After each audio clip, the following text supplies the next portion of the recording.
This channel does not promote any violent, harmful, or illegal activities. All content provided by this channel is meant for an educational purpose only.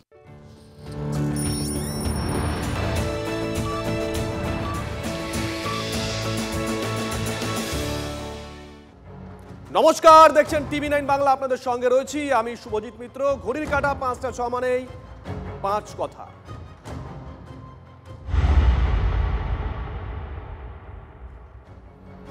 আচ্ছা, একটা কথা বলুন তো, voter লিস্টে কার নাম থাকবে তা কি কোনো রাজনৈতিক দল ঠিক করতে পারে? শাসক নেতাদের কাছ থেকে স্লিপ নিয়ে এলে তবেই নাকি মিলবে এনুমারেশন ফর্ম, এমনটাই অভিযোগের শোরগোল দক্ষিণ ২৪ পরগনার কুলপির লক্ষ্মীনারায়ণপুর পশ্চিম গ্রাম। এসআইআর এর জন্য ফর্ম না পেয়ে বিএলওর বাড়িতে বিক্ষোভ দেখান স্থানীয় বাসিন্দারা। বিক্ষোভকারীরা অভিযোগ করেন বিএলও ভোটারদের বাড়ি বাড়ি গিয়ে এনুমারেশন ফর্ম দিচ্ছেন না। স্থানীয় তৃণমূল নেতাদের কাছ থেকে স্লিপ নিয়ে এলে তবেই ফর্ম দেওয়া হচ্ছে, এমনটাই গুরুতর অভিযোগ উঠেছে ওই বিএলওর বিরুদ্ধে। আর এরপরেই বিক্ষোভে ফেটে পড়েন স্থানীয় বাসিন্দারা। আপনাদেরকে সেই ছবি দেখাচ্ছি। আজকে তারা বিএলওর বাড়িতে পর্যন্ত যান।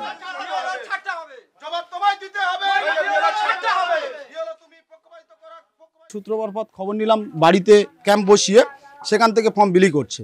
তো আমি যখন ওনাকে ফোন করে জানতে চাইলাম যে তোমার তো আজকের বাড়িতে দেওয়ার কথা, বাড়িতে দেওয়ার কথা, সেক্ষেত্রে উনি বলে যে আমার যখন সময় হবে আমি তখন দিয়ে দেবো, ফর্ম বাড়িতে গিয়ে দিয়ে দেবো, আমার এখন সময় নেই, আমি দিতে পারবো না। তাছাড়া তোমার যদি প্রয়োজন হয় বাড়িতে গিয়ে এসে ফর্ম নিয়ে যাও। এবং আরও বলছে যে যখন আমি ছাড়া অন্য পাবলিক যখন যাচ্ছে তাদেরকেও বলছে যে তুমি তৃণমূলের বুথ সভাপতি বিএলএ যে আছে তার কাছ থেকে সিরিয়াল নাম্বারটা লিখে আনো, তবেই ফর্ম মিলবে। এখনও আমার ফ্যামিলি 200 আছে, আমি এখানে থাকতে বাদে আপনারা কি বাড়ি ঘরে জিজ্ঞেস করে শুন, একটা ফর্ম কার্ড দেয়নি। যেটা বলছি এই হয়তো 1-150 পেয়েছে, সেটা হলো ওদেরই আইনগতভাবে বাড়িতে নিয়ে এসে বাবারা পৌঁছে দেয়। ফর্ম বাড়িতে বাড়িতে যায়নি? না, বাড়িতে যায়নি।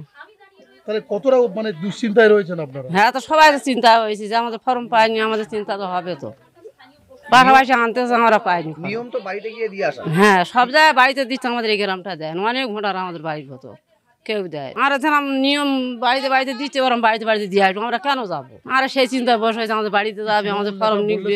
আমাদের দিলে নেবো, আর না দিলে আমরা কোথায় পাবো বলো? আপনারা কি বাড়িতে গিয়ে ফর্ম নেবেন? না, আমরা কেন বাড়িতে গিয়ে ফর্ম নেবো? বাড়িতে দিয়ে আসতে হবে। তারা যদি মরে যায় তা আমরা মরবো, আমরা আর কি করবো? হ্যাঁ, যেটা নিয়ম আমরা আর কি করবো যদি না দেয়। গ্রামের ভেতরে একটা হই আল্লাহ হচ্ছে, এই কি হচ্ছে না হচ্ছে, আমাদের মধ্যনি স্বামিনী ভালো বেটা ছেলে নি শিক্ষিত, তাহলে আমরা কি করব? বাড়িতে গিয়ে এসআইআর এর এনুমারেশন ফর্ম বিলির কথা ছিল বিএলওর, কিন্তু একেবারেই চিত্রটা উলটপুরাণ দেখা গেল দক্ষিণ ২৪ পরগনা জেলার কুলপি বিধানসভার ঢোলাহাট গ্রাম পঞ্চায়েতের লক্ষ্মী নারায়ণপুর পশ্চিম গ্রামের ১৮০ নম্বর বুথে। এই আমার পিছনে রয়েছে এই সমস্ত ভোটার, এরা কিন্তু এখনও পর্যন্ত কেউ এনুমারেশন ফর্ম পাননি। কারণ এখানকার যে বিএলও রয়েছেন ফিরাদ হোসেন পিয়াদা, তিনি কিন্তু তার বাড়িতে ক্যাম্প চালাচ্ছেন এবং বাড়ি থেকে তিনি ফর্ম বিলি করছেন। এছাড়াও ভোটারদেরকে তিনি জানাচ্ছেন যে স্থানীয় যে তৃণমূলের বুথ সভাপতি রয়েছেন তার কাছ থেকে ভোটের স্লিপ নিয়ে আসতে হবে, তবেই তারা ফর্ম পাবেন। ফলে এই সমস্ত ভোটাররা কিন্তু এখনও পর্যন্ত ফর্ম পাননি। ফর্ম না মেলায় তারা কিন্তু দোলাচলের মধ্যে রয়েছেন। তারা স্থানীয় প্রশাসনের দ্বারস্থ হয়েছে, নির্বাচন কমিশনকে জানিয়েছেন, কিন্তু এখনও পর্যন্ত কোনো সুরাহা মেলেনি। তবে এখন দেখার কত তাড়াতাড়ি এই বুথের বিএলও এই এনুমারেশন ফর্ম ভোটারদের বাড়িতে গিয়ে পৌঁছে দিয়ে আসে, সেদিকেই এখন তাকিয়ে রয়েছে এই এলাকার আতঙ্কিত ভোটাররা। কুলপি থেকে ক্যামেরায় সৌভিকের সঙ্গে শুভেন্দু হালদার, টিভি9 বাংলা। আমজনতা বিক্ষোভ দেখান। বিক্ষোভের জেরে শেষমেশ ফর্ম বিলি শুরু করেন ওই বিএলও, কিন্তু তারপরেও বিএলও বিতর্কটা এড়াতে পারলেন না। শুধুমাত্র তৃণমূলের বিএলএকে সঙ্গে নিয়ে ফর্ম বিলি করেন বিএলও ফরাদ হোসেন পিয়াদা, মানে যার বিরুদ্ধে অভিযোগ উঠেছিল। এর প্রতিবাদ জানায় সিপিএম। অন্যদিকে মেজাজ হারিয়ে ভোটারদের ওপর চোটপাট করেন ওই বিএলও। তোমার কি ফর্ম দিতে আসিনি আমি? আপনি তো বেলা দায়িত্ব, আপনি যা করার আপনি করবেন। আপনি আমরা কেন শুনতে পাচ্ছি যে বাড়ির ফর্ম নিয়ে আসতে হবে? আমরা এরকম শুনতে পাচ্ছি, ওই জন্য আপনাকে বলছি।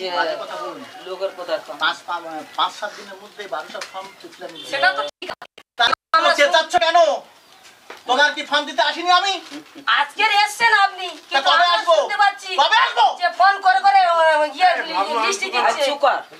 কবে আসবো তোমার বাড়িতে? এই জন্য আপনাকে বলছি তোমার বাড়িতে কি এখন প্রথম দিন আসতে হবে? প্রথম দিন আসতে হবে এরকম কথা বলিনি, সব জায়গা পরামর্শ আসতে গেলে আজ আমরা সেটা শুনবো না। এসছে আজকে দেবে কালকে দেবে, আমরা কি শুনবো না? 2 কিলোমিটার গ্রাম, হ্যাঁ 2 কিলোমিটার গ্রামের কথা। আচ্ছা তোমার কথা আমি 2 কিলোমিটারের গ্রাম আজকে কথা নেই, আজকে কথা নেই। বন্ধ কর বন্ধ কর বন্ধ কর বন্ধ কর। এটা কি করা হয়? বন্ধ কর না তুই দা বাপ দা হই যা। আমি পাইনি, ঠিক আছে আপনি ঘরে একটা বিএলএ আছে, তাকে ফোন করতে হবে, এখনো পর্যন্ত আমাকে ফোন করেনি। আপনারা আর অভিযোগ করছেন কি নাকি তৃণমূল দলে? হ্যাঁ, উনি তো বলে দিয়েছে, অনেকের প্রমাণ করে দেবো আমি, যে ওদের কাছ থেকে স্লিপ নিয়ে আসো, মানে আপনার ওই সিরিয়াল নাম্বারটা নিয়ে আসো, আমি ফর্ম দিয়ে দিচ্ছি। এই তৃণমূলের লোকের কাছ থেকে সিরিয়াল নাম্বারটা নিয়ে আসো, আমি ফর্ম দিয়ে। শুভেন্দু আমাদের সঙ্গে টেলিফোনে রয়েছেন, আমাদের সহকর্মী শুভেন্দু। এই যে বিএলও যার বিরুদ্ধে অভিযোগ উঠেছে ফরহাদ হোসেন পিয়াদা, এর পরিচয়টা কি? এ কি কোনো সক্রিয় রাজনৈতিক দলের কর্মী? একাধিক অভিযোগ উঠেছে এনার বিরুদ্ধে, মুখ খুলছেন না কেন? নির্বাচন কমিশন জানে অভিযোগগুলো, ব্যবস্থা নিয়েছে কোনো? দেখো, এই ফরহাদ হোসেন পিয়াদা এ কিন্তু কুলপি বিধানসভার ঢোলাহাট গ্রাম পঞ্চায়েতের লক্ষ্মীনারায়ণপুর পশ্চিম গ্রামের 180 নম্বর বুথের বিএলও, এবং এ কিন্তু এলাকার ভোটারদের অভিযোগ এই ফরহাদ হোসেন তৃণমূল ঘনিষ্ঠ। সেই কারণের জন্যই এই যে এনুমেরেশন ফর্ম যে বিলি হচ্ছে এসআইআর এর জন্য, সেটা কিন্তু এখনো পর্যন্ত ওই এলাকায় কোনো রকমের ভোটারদেরকে বাড়িতে বাড়িতে গিয়ে কোনো রকমের বিতরণ করা হয়নি বলে অভিযোগ করেছে ভোটাররাই। তারা তাদের দাবি যে এই বিএলও তাদেরকে নির্দেশ দিয়েছেন যে স্থানীয় বুথ সভাপতি, তৃণমূলের বুথ সভাপতির কাছে গিয়ে তার কাছ থেকে স্লিপ নিয়ে আসার পর তবেই তিনি তার বাড়িতে বসে ফর্ম নেবেন, কিন্তু এই ফর্ম কিন্তু কোন রকম বিতরণ করবেন না বাড়িতে বাড়িতে গিয়ে। এই বিষয়টা প্রকাশ্যে আসার পর যখন আজকে সকাল থেকে এলাকার ভোটাররা বিক্ষোভ দেখায়, তখন আমরা এলাকায় পৌঁছাই এবং এলাকার ভোটারদের দাবি যার নির্দিষ্ট কয়েকটা দিন বাকি রয়েছে ফর্ম বিতরণের, এরপর পূরণের মধ্যে করে জমা করতে হবে, কিন্তু তাদের সময়সীমা ফুরিয়ে আসছে, তারপরেও কিন্তু ফর্ম পাচ্ছেন না। এটা আতঙ্ক, দুশ্চিন্তা, উদ্বেগের একটা পরিস্থিতি তৈরি হয়েছে ভোটারদের মধ্যে। ফলে ভোটাররা আজকে সকালেই কিন্তু তার বাড়ির সামনে গিয়ে বিক্ষোভ দেখায় এবং ফর্ম বিতরণের দাবি তোলেন। সেই সময় এই বিএলও কিন্তু সকলের নজর এড়িয়ে চলে যায় একটি ভোটারের বাড়িতে। সেখানে গিয়ে দেখা যায় যে এই বিএলও তৃণমূলের এক বিএলএ কে সঙ্গে নিয়ে তিনি বসে রয়েছেন এবং ফর্ম বিতরণ সবেমাত্র শুরু করেছেন। এরপরই কিন্তু সেখানে উপস্থিত হয় সিপিএম এর বিএলএ। তিনি কিন্তু দাবি করতে থাকেন যে ফর্ম কেন বিতরণ করা হচ্ছে না, কেন বিরোধী বিএলএদেরকে ডাকা হচ্ছে না। এই নিয়ে কিন্তু বাদ বিতরণটা শুরু হয়, একেবারে ভোটারের বাড়ির মধ্যেই বাদ বিতরণটা শুরু হয়। এরপর চাপে পড়ে বিএলও সাইকেলে করে ফর্ম নিয়ে ভোটারদের বাড়িতে বিতরণ করতে শুরু করে।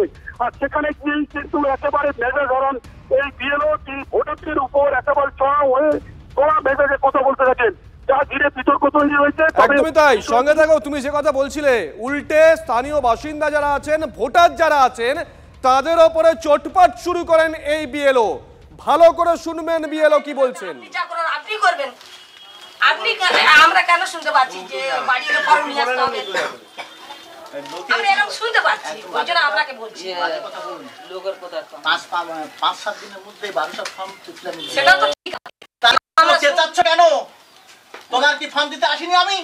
আজকে এসেছেন আপনি, কিন্তু কবে আমরা আসবো? শুনতে পাচ্ছি কবে আসবো? যে ফোন করে করে লিস্ট দিচ্ছে। কবে আসবো তোমার বাড়িতে? এই জন্য আপনাকে বলছি। তোমার বাড়িতে কি এখন প্রথম দিন আসতে হবে? প্রথম দিন আসতে হবে এরকম কথা বলিনি, সব জায়গা পরামর্শ আসতে গেলে আমরা সেটা শুনবো না। এসছে আজকে দেবে কালকে দেবে, আমরা কি শুনবো না? 2 কিলোমিটার গ্রাম, হ্যাঁ 2 কিলোমিটার গ্রামের কথা। আচ্ছা তোমার কথা আমি 2 কিলোমিটারের গ্রাম। আজকে কথা নেই, আজকে কথা নেই। বন্ধ কর বন্ধ কর বন্ধ কর বন্ধ কর। এটা কি করা হয়? বন্ধ কর না তুই দা বাপ দা হই যা। আমি পাইনি, ঠিক আছে আপনি ঘরে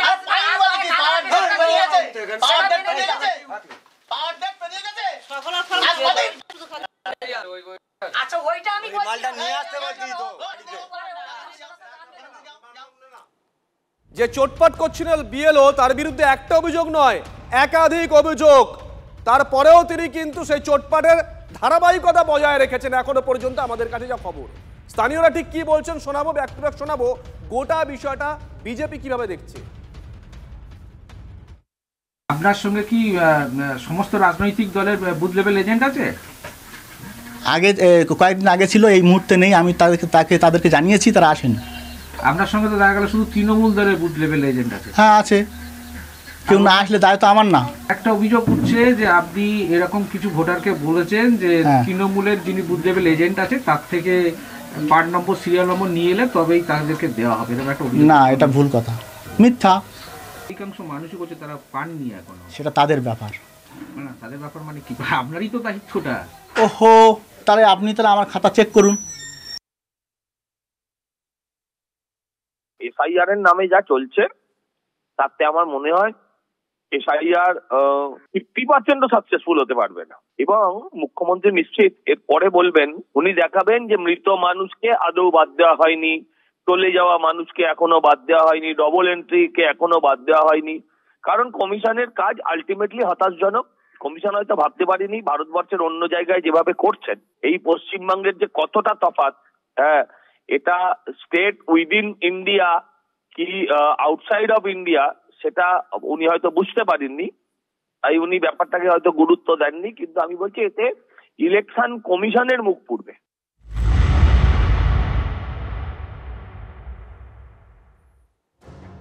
এদিকে এসআইআর আবহে ধনেখালিতে আত্মহত্যার চেষ্টা করা মহিলার মৃত্যু এসএসকেএমে। রবিবার ধনেখালিতে শিশু কন্যাকে নিয়ে কীটনাশককে মহিলা আত্মহত্যার চেষ্টা করেন। আপনাদেরকে সেই খবর আমরাই দেখিয়েছিলাম। পরিবারের তরফ থেকে অভিযোগ করা হয় এসআইআর নিয়ে আতঙ্কে ছিলেন তিনি। শ্রীরামপুরে শ্বশুরবাড়ি ওই মহিলার, কিন্তু পারিবারিক সমস্যার কারণে গত 5-6 বছর ধরে তিনি ধনেখালিতে বাবার বাড়িতেই থাকতেন। অন্য জায়গায় ভোটার হওয়ায় এনুমারেশন ফর্ম তিনি পাননি। এনুমারেশন ফর্ম না পাওয়ায় চিন্তা ছিলেন, দাবি মহিলার বাপের বাড়ির সদস্যদের। মেয়ে এখন মারা গেছে, নাতনির কাছ থেকে নিয়ে আসছি। নাতনি এখন অসুস্থ আছে, তবে ডাক্তারবাবু বলেছেন যে এখন সুস্থ আছে, নির্দিষ্ট এখন কিছু বলা যাচ্ছে। ভোটার লিস্টের ইয়ের জন্যই হয়েছে, আমার বাড়িতে কোনো রকম ইয়ে হয়নি। এসআইআর এর জন্য, ওই ফর্মটার জন্য। দেখুন, এটা তো আমি কি করে বলি, আমার মেয়ে সুসাইড করেছে, এবার আমি কাকে দায়ী করব এটা? কিন্তু অ্যাকচুয়ালি আমি যেটা দেখছি জানি, অ্যাকচুয়ালি ওই ফর্মটার জন্যই হয়েছে, কিন্তু আমি দায়ী কাকে করব? এদিকে এসআইআর আবহে ফের মৃত্যুর অভিযোগ। এবার নদিয়ার তাহেরপুরে মৃতের পরিবার দাবি করছে 30 বছর আগে বাংলাদেশ থেকে ভারতে আসেন শ্যামল কুমার সাহা। 2002 সালে ভোটার তালিকায় তার নাম নেই। বিএলও এনুমারেশন ফর্ম দেওয়ার পর থেকেই মানসিক অবসাদে ভুগছিলেন। আজ সকালে মারা যান শ্যামল কুমার সাহা, দাবি করেছে তার পরিবার।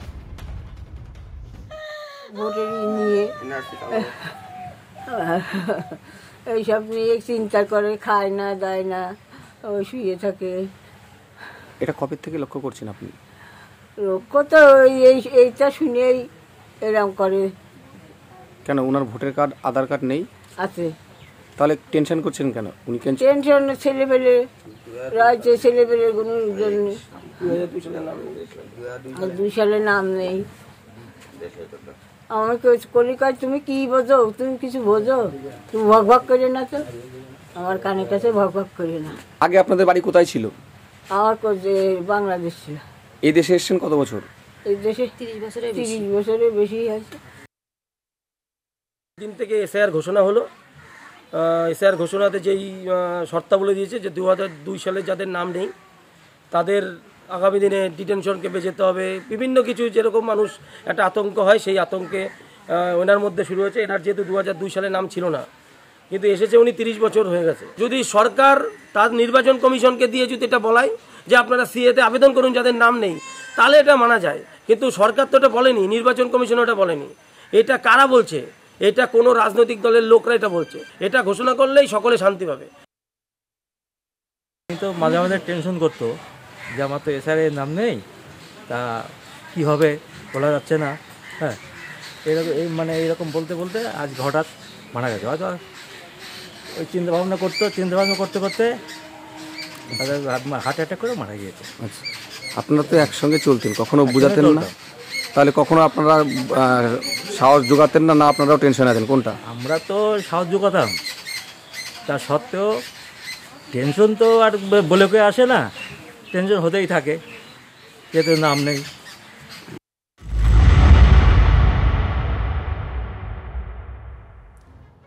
এসআইআর এর নামে বাংলায় ঘুরিয়ে সুপার এমার্জেন্সি করা হচ্ছে, এমনটাই অভিযোগ করেছেন মুখ্যমন্ত্রী মমতা বন্দ্যোপাধ্যায়।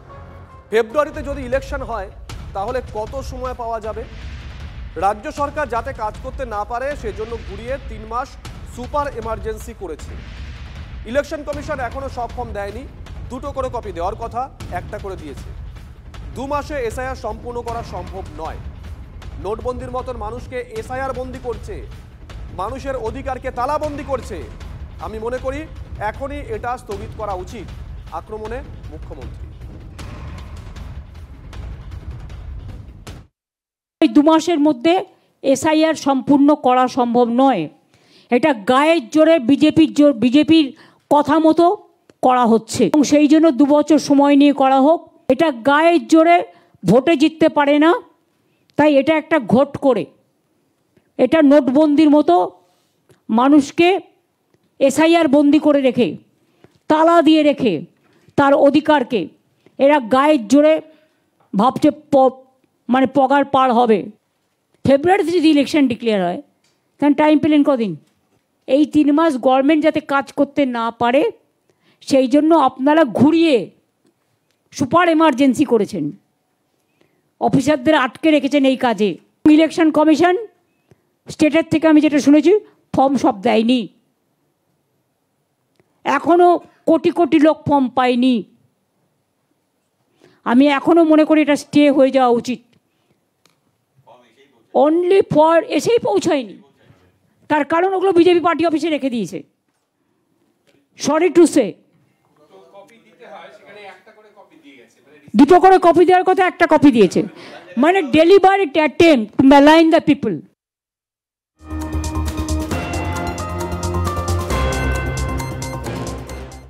আর এই মুহূর্তের বড় খবর, জেল মুক্তি পার্থ চট্টোপাধ্যায়ের। এই মুহূর্তে যে খবর পাচ্ছি আমরা, পার্থ চট্টোপাধ্যায় প্রাক্তন শিক্ষামন্ত্রী, 3 বছরের বেশি সময় জেলে ছিলেন।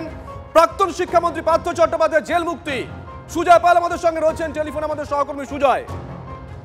দেখো শুভজিৎ, এবার পার্থ চট্টোপাধ্যায় ঘর ভাবতে শুধু সময়ের অপেক্ষা। তার কারণ আইনি জটে যেখানে আটকে ছিলেন পার্থ চট্টোপাধ্যায়, অর্থাৎ সুপ্রিম কোর্ট থেকে জামিন পেলেও সুপ্রিম কোর্টের নির্দেশ ছিল গ্রুপ সি মামলায় নির্দিষ্ট কয়েকজন গুরুত্বপূর্ণ সাক্ষীর সাক্ষ্য গ্রহণ প্রক্রিয়া শেষ হওয়ার পরেই পার্থ চট্টোপাধ্যায় জামিন পাবেন। আজ সেই প্রক্রিয়া শেষ হলো এবং কিছু সময় আগে বিশেষ সিবিআই আদালতের বিচারক পার্থ চট্টোপাধ্যায়ের রিলিজ অর্ডার ইস্যু করেন এবং এই রিলিজ অর্ডার ইস্যু হওয়ার পর সেই কপি জেলে পৌঁছলেই পার্থ চট্টোপাধ্যায় এবার জেল মুক্তি হবে। যদিও পার্থ চট্টোপাধ্যায় অসুস্থ থাকায় তিনি বাইপাসের একটি বেসরকারি হাসপাতালে চিকিৎসাধীন রয়েছে। সূত্র মারফত জানা যাচ্ছে যে আজকেই তাকে সেই হাসপাতাল থেকেও ছেড়ে দেওয়া হতে পারে। প্রায় 3.5 বছর এই নিয়োগ দুর্নীতি মামলায় প্রথমে পার্থ চট্টোপাধ্যায়কে গ্রেফতার করেছিল ইডি এবং তার পরবর্তীতে সিবিআই 5টি মামলায় তাকে 5টি মামলা তার বিরুদ্ধে যুক্ত করে এবং তাকে গ্রেফতার করা হয় সিবিআই এর 2টি মামলাতেই। বাকি মামলাগুলিতে কিন্তু তার বিরুদ্ধে চার্জশিট দাখিল করা হয়েছিল। ইডিও প্রাথমিক নিয়োগে তার বিরুদ্ধে চার্জশিট দাখিল করেছিল, বাকি মামলাগুলোতে তার বিরুদ্ধে শুধুমাত্র তাকে গ্রেফতার না করে তার নাম যোগ করেছিল চার্জশিটে। সুতরাং সেই সমস্ত প্রক্রিয়া এবং দীর্ঘ প্রায় 3.5 বছরের এই আইনি লড়াই পর পার্থ চট্টোপাধ্যায় জামিন পাচ্ছেন এবং এখন দেখার যে আজকেই তিনি হাসপাতাল থেকে মুক্তি পান কিনা। তার কারণ জামিন পেতে গেলে যে যে পেপার ওয়ার্ক গুলো প্রয়োজন সুজয়, সেগুলো কি সব কমপ্লিট হয়ে গেছে? এখন 5টা 16। দেখো, সুপ্রিম কোর্ট নির্দেশ দিয়েছিল যে 90,000 টাকার জামিনের বন্ড হিসেবে 90,000 টাকা জমা দিতে হবে পার্থ চট্টোপাধ্যায়ের আইনজীবীকে। সেই প্রক্রিয়াও সম্পন্ন হয়ে গেছে, ফলে কোনো জায়গায় আর কোনো জট নেই। জট ছিল শুধুমাত্র এই রিলিজ অর্ডারের ক্ষেত্রে, রিলিজ অর্ডার বেরিয়ে গেল। সুতরাং এবার সেই কপি সিজিএম আদালতের কাছে যাবে, অর্থাৎ বিশেষ সিবিআই আদালতের বিচারকের এই যে রিলিজ অর্ডার, সেই রিলিজ অর্ডার পৌঁছাবে সিজিএম আলিপুর আদালতের বিচারকের কাছে।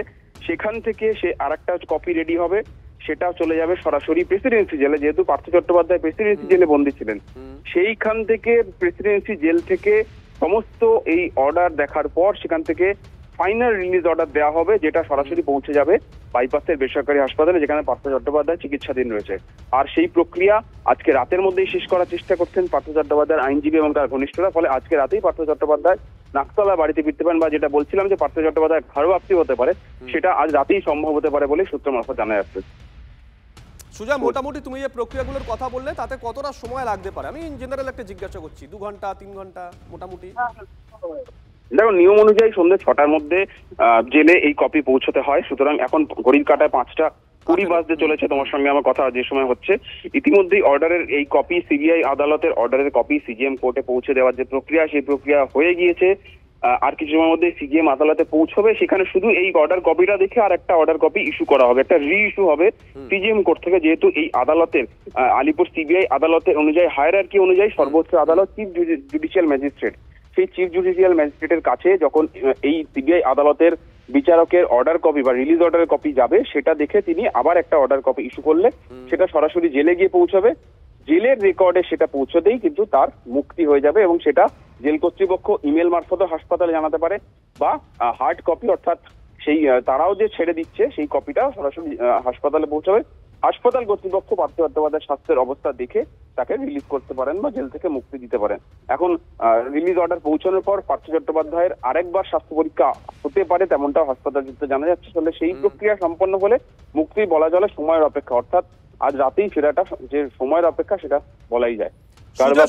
সুজয় সঙ্গে থাকো। বঙ্গ রাজনীতির এই মুহূর্তে সব থেকে বড় খবর, পার্থ চট্টোপাধ্যায় মুক্তি পেতে চলেছেন। মুক্তি পায় এখন শুধুমাত্র সময়ের অপেক্ষা। সুজয় যে কথা বলছিল, হয়তো আজকেই পার্থ চট্টোপাধ্যায় ঘর ওয়াপসি হতে পারে। এই মুহূর্তে পার্থ চট্টোপাধ্যায় বাইপাসের ধারে একটি হাসপাতালে চিকিৎসাধীন রয়েছেন। তিনি জেলে নেই, কিন্তু অফিসিয়ালি জেলেই আছেন। অফিসিয়ালি যদি বলা হয় তাহলে জেলবন্দি পার্থ চট্টোপাধ্যায় সেই জেল মুক্তি আজকে হতে চলেছে, হয়তো মাত্র কয়েক ঘন্টার মধ্যেই। এর আগে আপনাদের নিশ্চয়ই মনে আছে, দেখুন সেই ছবিটা আমরা দেখাচ্ছি। গোটা বাংলা প্রথমবার যে ছবি দেখেছিল 2022 সালে 23শে জুলাই পার্থ চট্টোপাধ্যায় অ্যারেস্ট হওয়ার পরে টাকার পাহাড় আমরা দেখেছিলাম তার ঘনিষ্ঠ অর্পিতা মুখোপাধ্যায়ের দুটো জায়গা থেকে, হরিদেবপুরের বাড়ি থেকে, বেলগড়িয়ার বাড়ি থেকে আমরা দেখেছিলাম। তারপরেই কিন্তু আমরা একাধিক প্রশ্ন ওঠে পার্থ চট্টোপাধ্যায়কে যখন আমরা জিজ্ঞাসা করেছিলাম, যখন তাকে নিয়ে যাওয়া হচ্ছিল হুইল চেয়ার করে মেডিকেল করাতে, তখন তিনি আমাদের ক্যামেরায় বলেছিলেন তিনি ষড়যন্ত্রের শিকার। তারপর থেকে রাজ্য রাজনীতির বহু জল গড়িয়ে গেছে, কিন্তু পার্থ চট্টোপাধ্যায়ের জামিন হয়নি। অবশেষে পার্থ চট্টোপাধ্যায়ের জামিন হয়। এর আগে আদালতের নির্দেশ ছিল পার্থ চট্টোপাধ্যায় ততক্ষণই জেল মুক্তি হতে পারবেন যতক্ষণ সব সাক্ষ্য গ্রহণ হয়ে যাবে। সব সাক্ষ্য গ্রহণ প্রক্রিয়া সম্পন্ন হয়েছে, বন্ডের প্রক্রিয়া সম্পন্ন হয়েছে। এখন পার্থ চট্টোপাধ্যায়ের জেল মুক্তি শুধুমাত্র সময়ের অপেক্ষা। এই খবরের দিকে ধারাবাহিক নজর থাকবে আমাদের। এই মুহূর্তে সব থেকে বড় খবর, পার্থ চট্টোপাধ্যায়ের জেল মুক্তি সময়ের অপেক্ষা। পার্থ চট্টোপাধ্যায়ের জেল মুক্তি এখন সময়ের অপেক্ষা। 3 বছরের বেশি সময় জেলবন্দি প্রাক্তন শিক্ষামন্ত্রী। 2022-এর 23শে জুলাই প্রাক্তন শিক্ষামন্ত্রী পার্থ চট্টোপাধ্যায়কে ইডি অ্যারেস্ট করে, পরে তাকে শোন অ্যারেস্ট করে সিবিআই। এই 3 বছরে কখনো ইডির কাছে, কখনো সিবিআইয়ের কাছে একাধিক জেরার মুখোমুখি হন পার্থ চট্টোপাধ্যায়।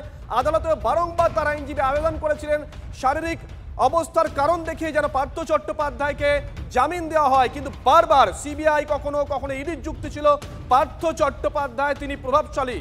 পরবর্তী সময় অবশ্য সবকটা মামলা থেকেই তিনি জামিন পান, কিন্তু আদালতের নির্দেশ ছিল সাক্ষ্য গ্রহণ প্রক্রিয়া যতক্ষণ না শেষ হচ্ছে ততক্ষণ পার্থ চট্টোপাধ্যায়কে ছাড়া যাবে না। আজকেই অফিসিয়ালি সাক্ষ্য গ্রহণ প্রক্রিয়া শেষ হয়েছে, তাই বলা যেতেই পারে পার্থ চট্টোপাধ্যায়ের জেল মুক্তি এখন সময়ের অপেক্ষা।